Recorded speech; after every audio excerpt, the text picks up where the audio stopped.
நகோமின்ற பேரை எத்தனை பேர் கேள்விப்பட்டிருக்கீங்க? ரூத்துடைய மாமியின் பேர் தான் நகோமி. இந்த நகோமி அநேகம் பாடுகளை அனுபவித்த ஒரு ஸ்திரீ. இவங்களுடைய வாழ்க்கையில் பாடுகள் மட்டுமே அனுபவிச்சிருந்தாலும் நமக்கெல்லாம் கற்றுத்தரக்கூடிய ரொம்ப பெரிய பாடங்களை தன்னுடைய வாழ்க்கையில் கொண்டவங்க தான் இந்த நகோமி. என்னென்ன பாடுகள்னு பார்ப்போமா? முதல்ல நகோமியும் தன்னுடைய குடும்பமும் வாழ்ந்துட்டு இருந்த பெத்லஹேம் என்ற ஊரில் பெரிய பஞ்சம் ஏற்படுது. உடனே தன்னுடைய குடும்பத்தை கூட்டிகிட்டு மோவாப் தேசத்துக்கு நகோமி புறப்பட்டு போகிறாங்க. அங்கே போனால் 2வது இடி தன்னுடைய கணவர் இறந்து போகிறாரு. 3வது இடி தன்னுடைய 2 மகன்களும் இறந்து போகிறாங்க. இப்போது நகோமி 2 மருமக்களோடு கூட தனிமையாக நிறுத்தப்படுறாங்க. இப்போ நகோமி என்ன பண்ணியிருப்பாங்க? சொந்த ஊர் போயிடுச்சு, கணவர் போயிட்டாரு, 2 மகன்களும் போயாச்சு. நடுத்தெருவில் 2 மருமகள்களையும் வச்சுட்டு தனியாக நிறுத்தப்பட்டுட்டாங்க. இப்போ தன்னோட மனசில் என்ன ஓடி இருக்கும்? நம்மள இருந்தால் என்ன சிந்திச்சிருப்போம்?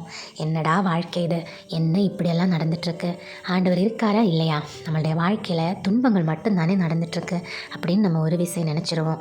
ஆனால் நகோமி ஒரு இடத்துல கூட தேவனை தூஷித்ததாவோ இல்லை ஆண்டவருடைய நாமத்தை குற்றப்படுத்துனதாவோ சொல்லப்படலை. முதலாவது ரொம்ப நிதானமாக செயல்பட்டாங்க நகோமி. தன்னுடைய 2 மருமகள்களையும் அழைச்சி, நான் தான் கஷ்டத்தில் இருக்கேன், நீங்கள் என் கூட கஷ்டப்பட வேண்டாம், நீங்கள் போய் உங்களுடைய வாழ்க்கையை நல்லா வாழுங்கன்னு நிதானமாக பேசுகிறாங்க. 2வது தேவனை மறக்காமல் திருப்பி சொந்த ஊருக்கு திரும்பி போகிறாங்க. இப்படி இருந்த நகோமிக்கு அடுத்தடுத்து கிடைச்ச ஆசீர்வாதங்கள் ரொம்ப பெருசு. ரூத்துடைய வம்ச வரலாறில் இயேசு கிறிஸ்துவே பிறந்து வராரு. நம்ம வாழ்க்கையிலையும் இந்த மாதிரி பாடுகள் வரும்போது முதல்ல நகோமி மாதிரி நிதானமாக சிந்திக்க தெரிஞ்சிருக்கணும்.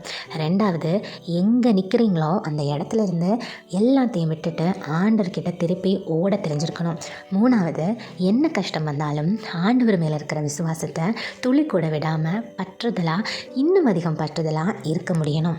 அப்படி இருக்கும்போது நம்ம வாழ்க்கையில் ஆசீர்வாதங்கள் எல்லாம் இரட்டுத்தனையாய் நம்ம நினைக்காத அளவுக்கு பெரிய ஆசீர்வாதங்கள் நம்ம வாழ்க்கையில் வரும்.